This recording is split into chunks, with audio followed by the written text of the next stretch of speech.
Raden Ainul Yakin. Sunan Giri. Sunan Giri merupakan putra dari Syekh Maulana Ishaq. Sunan Giri kecil diasuh oleh wanita kaya raya bernama Nyi Ageng Tandas. Setelah menginjak dewasa, Raden Ainul Yakin atau Sunan Giri menimba ilmu di pesantren Ampel Denta. Di sini beliau berteman baik dengan putra Sunan Ampel yang bernama Maulana Magdum Ibrahim. Setelahnya Sunan Giri muda menimba ilmu di Pasai untuk memperdalam ilmu keimanan dan tasawuf. Pada sebuah kisah diceritakan bahwa Sunan Giri muda bisa mencapai tingkatan ilmu laduni.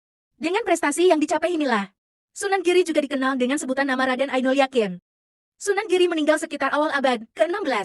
Makam Sunan Giri berada di Bukit Giri, Gresik.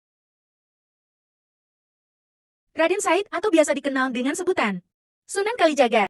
Sunan Kalijaga lahir pada tahun 1450 Masehi di Tuban. Ayah beliau adalah Tumenggung Wilatikta dan ibunya adalah Dewi Nawangrum. Di masa mudanya Sunan Kalijaga merupakan seorang berandalan dan beliau kerap melakukan kejahatan. Hal ini terjadi karena beliau merasa tidak terima dengan pemerintahan yang ada di Tuban. Singkat kisah, Sunan Kalijaga bertemu dengan Sunan Bonang.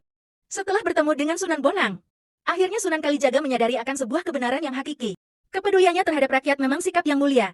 Namun, karena dilakukan dengan cara yang salah, kepedulian tersebut menjadi sesuatu yang keliru. Setelah melihat kedalaman ilmu Sunan Bonang, akhirnya Raden Said berguru pada beliau.